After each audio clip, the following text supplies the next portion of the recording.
वैसा प्राल खबर सिलसिलो जारी खबर शेयर कंदा सिपरा लिखा।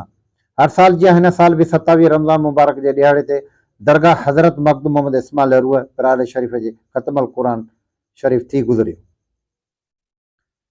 रस्म ताज पोशाक ऐं चादर कशी जी तक़रीब निहायत वॾे एहतराम ऐं सादगीअ सां पिणु मल्हाई वई, जंहिंमें दरगाह जे सिजा नशीन मखदूम फ़ियाज़ अहमद, मखदूम हुसैन, मखदूम शफ़ी, मखदूम नईमुल्ला ऐं Piralo town committee chairman Syed Juman Shah, Syed Ejaz Shah, सोनारो प्रकाश लाल, मुरीदन ऐं कामरेड आसिफ देशी ऐं ॿियनि पिणु शिरकत कई। दरगाह जे पेश इमाम हैदर गुलाम हैदर सिकंदरी, ख़िदमतगार फ़कीर आमिर लाखो, पिराले जे वासिन ऐं सियासी समाजी शख़्सनि पिणु शिरकत कई। उन मौक़े ते पिणु दुआऊं घुरी वयूं ऐं ख़ासि करे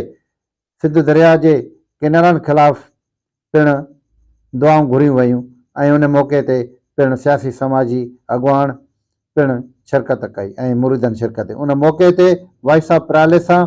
पिरालो टाउन के चेयरमैन सैयद जुमन शाह पंहिंजा वीचार हिन रीति मीडिया वारनि दोस्तनि जी महिरबानी जो अॼु तव्हां हिते कवरेज ॾियणु आया उन शख़्सियत उन हस्तीअ खे जेका अलाह जी वली मखदूम हज़रत मखदूम मोहम्मद इस्माइल रहमतुल्लाह अलैह पिरालो जी सुञाणप आहे, पिरालो जो रूह आहे ऐं अलाह जो आसरो आहे। अलाह खां पोइ हिन वलीउल्लाह जो आसरो आहे, जेके वली आहिनि सखी शाह हुसैन बादशाह, साईं मखदूम साहिबु, ॿिया पिराले जे चौधारी जेके वली आहिनि,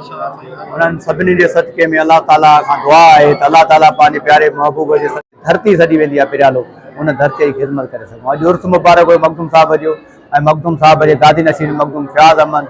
साहिब जी चादर बि चाढ़ी ऐं दुआ बि घुरी ऐं ख़त्म थींदो। मौलवी साहिब ईंदा, उहे हर साल जीअं वाइस थींदा आहिनि इंसानियत जे बका जे लाइ, जेको मखदूम ऐं सूफ़ियुनि ऐं वलियुनि जो जेको प्रोग्राम आहे, अमुन ऐं प्यार में रहो। हिते तव्हां ॾिठो त हिंदू मुस्लमान सभु असां ॿाहिरि अक़ीदत ऐं एतिराम रहीम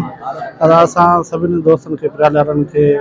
मखदूम मोहम्मद इस्माइल जो उर्स मुबारक जे हिसाब सां इतिरा कंदासीं त माना जेको न हीउ जेको शहरु आहे उन जो आहे। असां सभु पाण में जेके बि माना फ़िरका आहिनि मुहबत ऐं भाईचारे सां माना रण था कयूं ऐं हिन वक़्त ताईं इन दरगाह जे हिसाब सां सभु मुतजद जेके न उनजो वॾो एतिराम कंदा अॼु उनजो उर्स आहे। सभिनी आयल महिमाननि खे उन्हनि खे भली कार चऊं था। बिस्मिल्लाह रहमान रहीम। जीअं त हर साल जीअं हिन साल बि 27 रमज़ान मोहम्मद लाइ हिते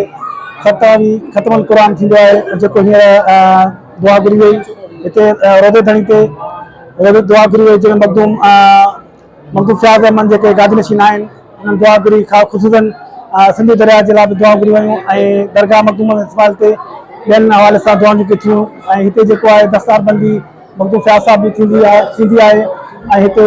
हर साल जीअं ही हिकिड़ो 27 जो ख़त्म क़ुरान हिकिड़ो ॿाहिरां मौलवी ईंदा आहिनि जेके पिराले में मखदूम साहिब पिराले जी सूंह आहे, हिते अची हर कोई ईंदो आहे ऐं हिते पंहिंजा हिन राति पंहिंजी ख़ुशूसन दुआऊं घुरंदा आहिनि, पंहिंजा गुनाह बख़्शराईंदा आहिनि ऐं असां बि सिंधी तरह हवाले सां ख़ुशूसन दुआ घुरियूं।